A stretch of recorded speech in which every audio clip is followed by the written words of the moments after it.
Matt Whitaker, former U.S. Acting Attorney General. This is such a great conversation about America, our future, what's going to save our republic. We have a great football player. Matt Whitaker is here. Matt. They tried to bury me. They didn't realize I was a seed. It's a touchdown, Whitaker. Former Acting U.S. Attorney General. Under President Trump. I'm going to be an unwavering supporter of law enforcement. Welcome to Liberty and Justice with your host, Matt Whitaker.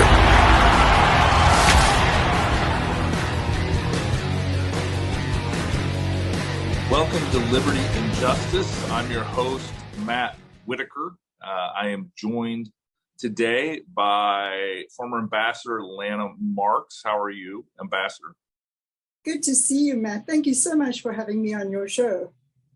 Well, you are on season 2, episode 1, so that shows you how much I value your friendship and respect your service to our country. We have a lot to talk about and I think we'll try to handle it in chronological order, but again, it's you've led a very interesting life, and I respect anyone not only that has a heart for public service like I do, but somebody that built a company from scratch. And so I guess let's start with kind of growing up, and tell me a little bit about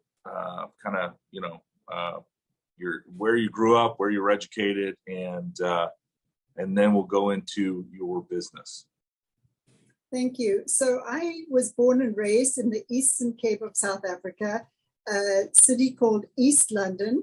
It was where many of the British settlers went. It was a wonderful life. My parents had very fortunately escaped Lithuania in the mid-30s, and so it was my father's adopted country. He went down to East London he had done engineering at Wits, and then went down to do some development in East London.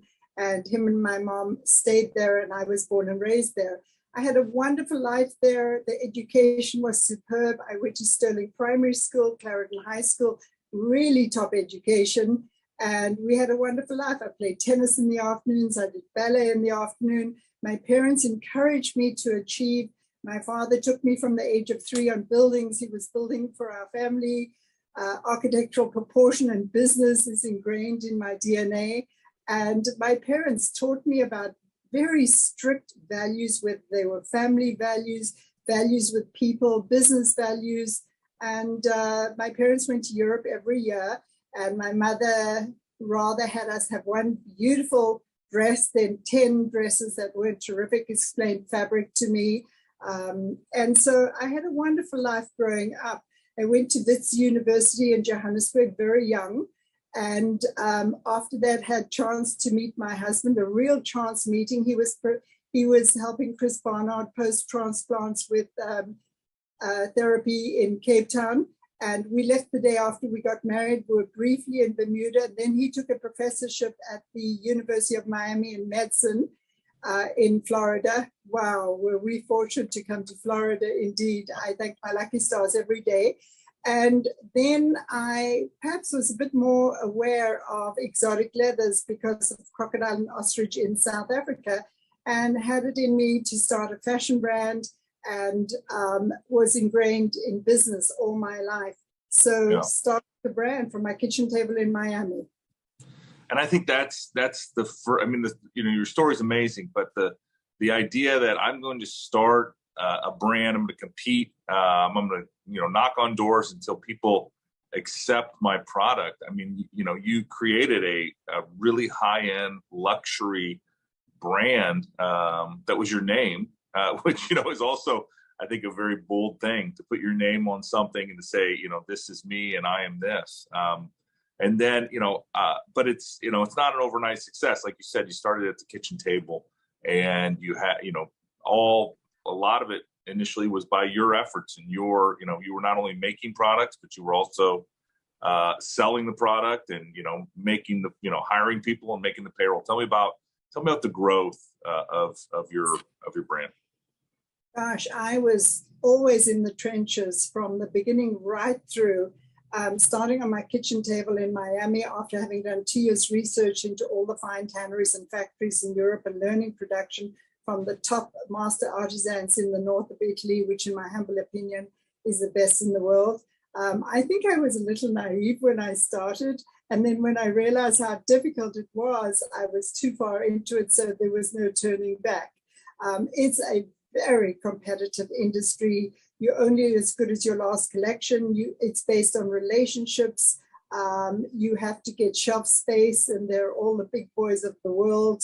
But I had faith that I could do it, and I was able to do it. So it's working in 3 collections a year, having them all produced in Italy. I started off with the fine department stores of the United States. I was pretty persistent to get in. You don't just walk in. So Saks Fifth Avenue, Neiman Marcus, and Bergdorf Goodman.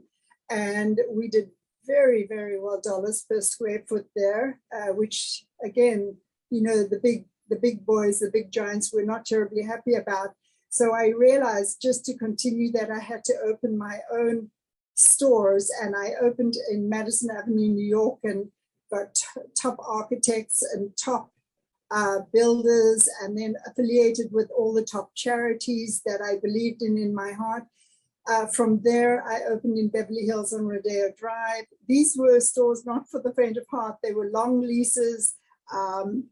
Had to spend $1 million decorating the store. The annual budget was very extensive, and just to pay the expenses. Then opened Rodeo Drive, then opened Aspen, and also Palm Beach. And I reinvested all the funds, retained 100% ownership.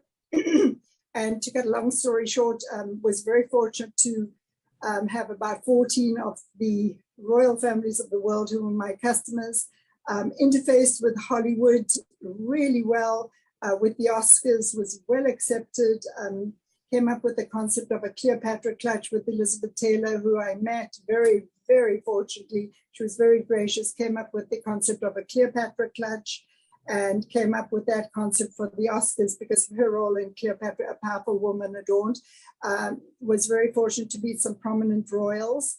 And from there, after the crash in 2008, there was no business in the United States, and I still had all these financial obligations, and I said, oh my gosh, what am I going to do now? So very fortunately, I just picked up the phone, called the chairman of Harvey Nichols in London. They were just opening in Dubai.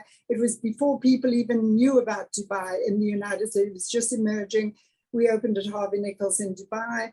We opened then one, perpetuated another, and before I knew it, I was very significantly also at Harrods in London with the boutique, I guess now for quite some time. And we were in Europe extensively, Asia extensively, and then all the Gulf nations of the Middle East. And it was a lot of work. I was working 7 days a week. I was on the road. I was doing trunk shows, personal appearances. I did all the international negotiations myself. I made all the mistakes myself and remedied them as quickly as possible. So I was totally in the trenches right throughout, and then just self-perpetuated. Yeah. I would imagine there was some time before the 2008 crash that you thought to yourself, you know what, I think I've made it. Do you remember that moment where you're like, I think I've created something successful here? Or were you always just driving to the next mountain? No, my attitude was I would always look at what I hadn't achieved, not what I had achieved. There was always something ahead of me that I hadn't achieved. So even though I had some very nice success in the department stores and my own small chain of stores in the United States, I saw what I hadn't achieved, that I was not in the global market, and so set out to do that. Yeah, and so you go international, you do all this international travel, you're already, kind of experienced growing up in South Africa, and you become an American citizen. Ultimately, 2016 happens, and Donald Trump becomes president, and he approaches you to be the ambassador to South Africa. Did you want to do that enthusiastically, or did you think, I don't know if I want to do this? First of all, 1994 was the year that we gained our American citizenship. I don't forget that for a day. I'm so grateful for that. And that was the year that Nelson Mandela became president of a free and democratic South Africa. So that's always ingrained in me. When President Trump asked me to be ambassador to South Africa, I was so overwhelmed and so taken aback, and of course said immediately, yes, I would be deeply honored, and waited a few days, went up to New York, met with the folks there, and then told my family, and who of course were absolutely gobsmacked by that. It was something, such a great honor, something that I will cherish, thanks to the greatest president we've ever had. I will cherish that enormously always. Yeah, and I mean, you were remarkable in that role. What do you think was the highlight of your service? I know you and I have privately talked about some of your challenges, but what do you think were your successes? We'll start with that. Well, there's several things that I was very pleased about. Number one, in a COVID lockdown year, we were able to increase trade with South Africa 31.5%, so that South Africa was actually, for the first time ever, been in the doldrums for 20 years, was exporting to the United States over $1 billion a month.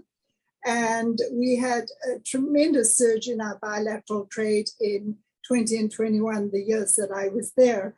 The other thing that was terrific, so trade was very important to me. They have incredible manufacturing in South Africa, and I urge American companies to consider South Africa before anyone else internationally once they've utilized everything of the United States. So the second thing was South Africa started aligning with us at the United Nations. I engaged with them with many of the démarches that I did personally. I did all my démarches myself, and did a lot of the background and made sure that South Africa really understood where we, the United States, stood on the global issues, and they started aligning themselves with us and voting with us in the Security Council. I was really, really pleased about that, because prior they had not.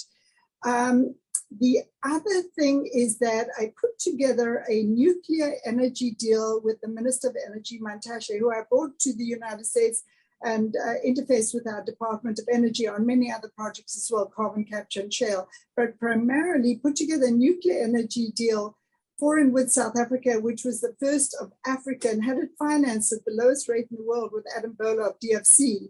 And this I'm very proud of, that we were able to do this, because we put together the highest technology of the United States, a company called NewScale, where all the modules are manufactured in the United States, shipped, it's a small nuclear energy facility, and shipped to South Africa. And then we take the top folks from the United States, and then they train their South African counterparts. It is extremely safe, it's highly effective, it's passed by the department and highly recommended by the Department of Energy, and South Africa has accepted this. And so these are a few of the highlights. In addition to the PEPFAR program, the HIV/AIDS program, we wanted certain concessions from the South African government, because Congress had been so generous and was giving $750 million a year in a 2-year surge program together with South Africa to bring accountability for HIV/AIDS. And we needed concessions to accelerate the rate of progress with the South African government. And I sat down with the minister and the deputy minister, and I said, look, we're happy to give all these funds on behalf of the generous Congress and the American people. However, accountability is a big deal for us, and we need these concessions to accelerate the program. There's primarily 6 of them, and they accepted them. They were so receptive to this, and we were delighted. And the program accelerated in success. So I would, as ambassador to South Africa, you probably had a fairly good view of the continent of Africa. Tell me a little bit about what you observed and the influence of maybe some of our worldwide competitors like China and Russia as their engagement in Africa versus the United States. Yes. I think, first of all, I was fortunate to be there at the time that South Africa, number one, sat on the Security Council, but also it came in at the time of Ramaphosa and not Zuma, as I've articulated in interviews.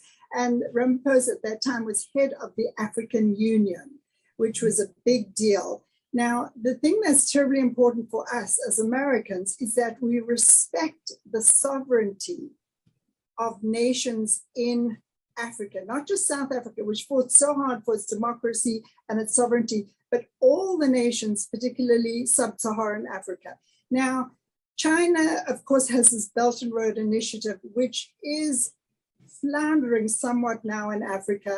And 1 month after I arrived as US ambassador in South Africa, the Chinese ambassador to South Africa was relocated back to China.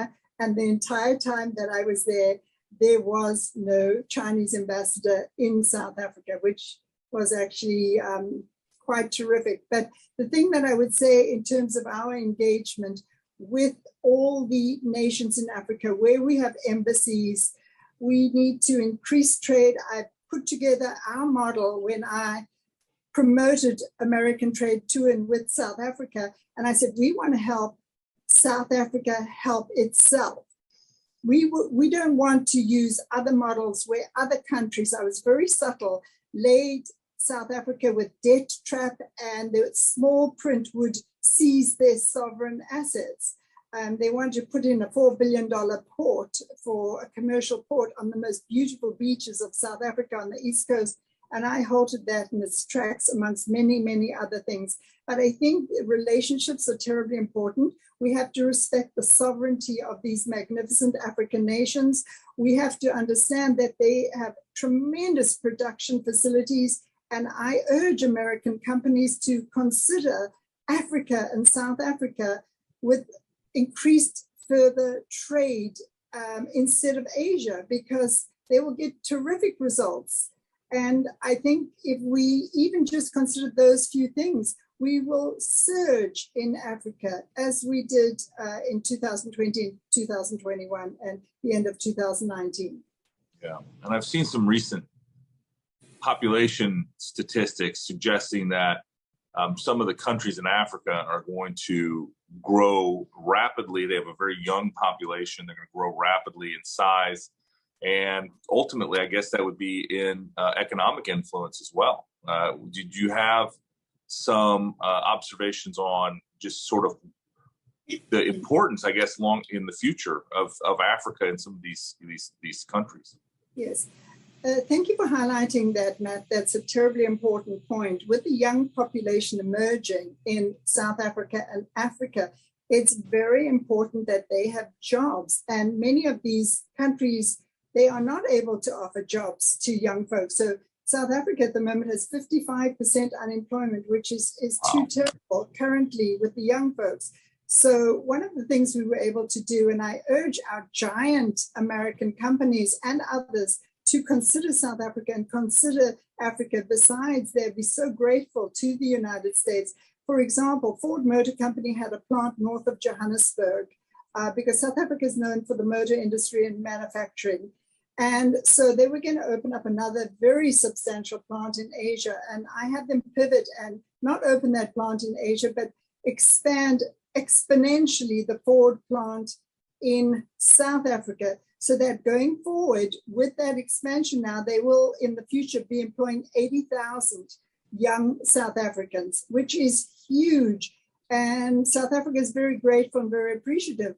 And I would strongly urge American companies to consider the excellent production of all the young folks in Africa. Also, with our USAID programs right throughout Africa, I think that it's also about accountability. It's not just giving money for programs. It's about accountability and engaging all the folks in Africa, respecting their sovereignty. Everything is about relationships. Yes, there are talks about corruption and things like this, but there's ways to get around that. With proper accountability of programs, with proper accountability of trade, there are ways to get around that. And Ford Motor Company got around that, as have many other giant companies. But I think we in the United States really have to focus on South Africa being the anchor of Africa for trade and Africa for the future. Such a good point. So, again, we could talk all day about what you did in South Africa and your successful business. And, I try to keep this show tight and just, but what are you doing now? You've come back from your time as ambassador to South Africa. How do you spend your time now? Yes. So I was just elected to the board of the Council of American Ambassadors and interfacing quite a lot with the Senate and many folks in many countries, and it's a bipartisan group of ambassadors, politically appointed ambassadors from 11 prior presidents. And so getting involved in that, I'd given my daughter about half an hour to take over my company before I left.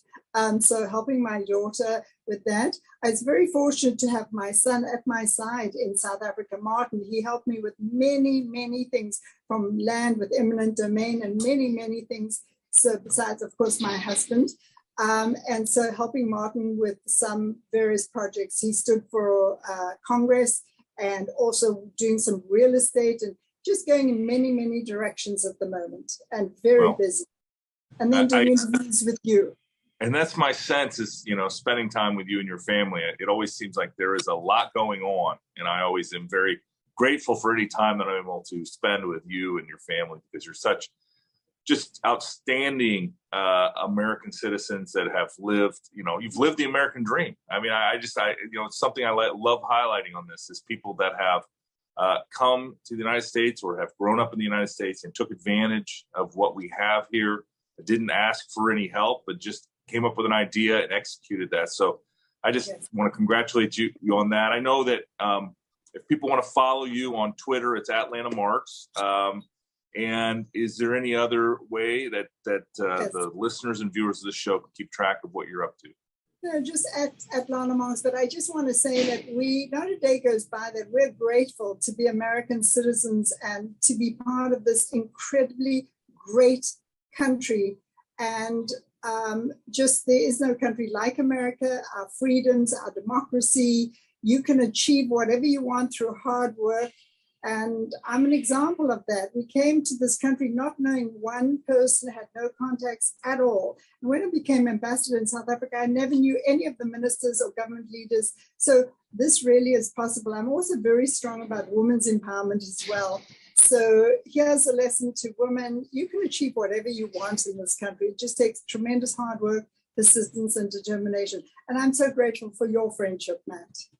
Well, thank you. I can't wait to see you soon and spend some more time. We always enjoy whenever we get to connect, because I learn something from you every time we have a chance to chat. So thanks for being on Liberty and Justice. As you may know, Ambassador, this is premieres Friday on CPAC Now, and then it's distributed on my website, Whitaker.tv. Otherwise, anywhere podcasts, you can get the audio version of this. Thank you so much. Former ambassador, U.S. ambassador